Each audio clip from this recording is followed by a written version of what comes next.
Welcome to this Northeast New Mexico Heritage Explainer. Today, we're providing a comprehensive journalistic overview of Mora, New Mexico. We'll be tracking its history from a contested 19th century frontier all the way to the vibrant community we report on today. To understand Mora's history, we first have to look at its geography.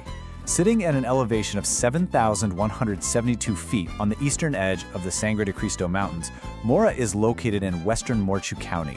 It sits directly on Highway 518, positioned exactly halfway between Taos and Las Vegas, New Mexico. This strategic valley location made it a prime target for early settlement and agriculture. Here is our agenda for this explainer. First, we'll examine the roots of the Mora Valley, followed by its era as the breadbasket of the Southwest and the Valley of the Mills. Then, we'll look at the traditional Mora Fiesta Rodeo, and finally, celebrating modern Mora. Section 1. Roots of the Mora Valley, Early Settlement and Conflict. Let's look at a timeline of pivotal early events. In 1835, the Mora Land Grant was officially issued by Albano Perez, bringing Hispanic farming families to the valley. Conflict quickly followed. In 1843, a Texas freebooter raid led by Charles A. Warfield attacked the town. However, local bison hunters, known as ciboleros, fought back near Wagon Mound and forced a retreat. Later, during the Mexican-American War in 1847, Mora became the site of two battles of the Taos Revolt.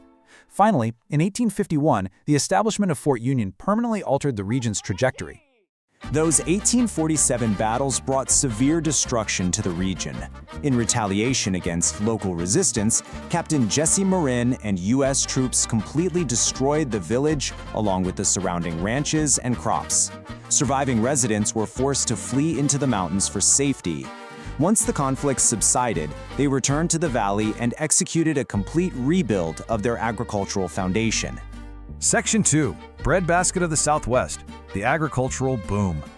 The term Breadbasket of the Southwest is a historical moniker given directly to the Mora Valley. The title was earned due to the valley's prolific grain-growing economy and an extensive network of grist mills that essentially supplied the entire region. To understand the scale of this economic boom, we can compare supply and demand. By 1851, the newly established Fort Union required massive, reliable supplies of food and fodder along the Santa Fe Trail. Seeing this demand, St. Louis native Siren St. Vrain opened a major grist mill in Mora in 1853 specifically to supply the military. This reliable income stream drove a significant population and agricultural surge across Mora. Section 3. Valley of the Mills, preserving the heritage. Much of this history is preserved today through the annual Valley of the Mills tour. The tour highlights three primary historic sites. First is the La Cueva Mill, located at the newly renamed Hauser Raspberry Ranch. Second is the Cleveland Roller Mill. And third are the ruins of the St. Vrain Mill, sitting just a block north of Mora's main street. Visitors get a first-hand look at historic grain-growing infrastructure and sustainable farming practices. For those looking to attend, the mill tours operate from 10 a.m. to 4 p.m. Visitors can utilize the Las Vegas No. 11 trolley, which departs on the hour to securely transport guests between the three historic sites. Section 4. The Mora Fiesta Rodeo, a traditional showcase. The cowboy culture remains a permanent fixture in Mora. The Fiesta Rodeo features traditional events including mutton busting, barrel racing, team roping, and bull riding, alongside a pony express race and a local parade. In other community briefs, we want to note that ongoing preparations for the San Miguel and Mora County Fair are currently active. Vendor applications, exhibitor information for the indoor exhibit classes, and sports waiver forms are all available right now.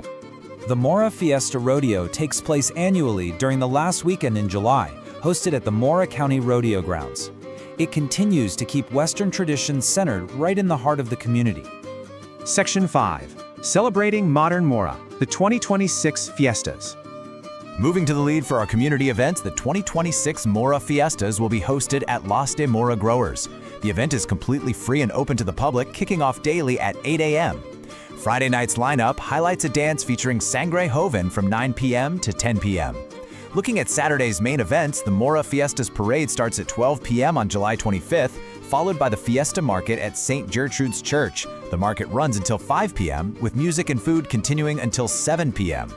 Also on Saturday, check out the new RC competition. This features rock crawler, lowrider, and fast RC categories, alongside the traditional car and truck show at the Mora Independent School parking lot. Setup runs from 8 a.m. to 12 p.m., and the show goes from 12 p.m. to 4 p.m. Entry fees are $15 for vehicles and $5 for RC entries. Saturday's evening wraps up back at Los de Mora Growers Market with a concert by the award-winning Sounds of Severo y Grupo Fuego from 8 p.m. to 10 p.m. To confirm your calendars, those exact dates are July 24th through July 26th, 2026. Providing our final outlook, we look ahead to the lasting impact of the fiestas on the area. This event continues to bring families together to celebrate rich local traditions, highlighting the community's arts, crafts, and rodeo events. So we leave you with this question. How will you step into the living history of northern New Mexico? Thank you for joining us for this explainer.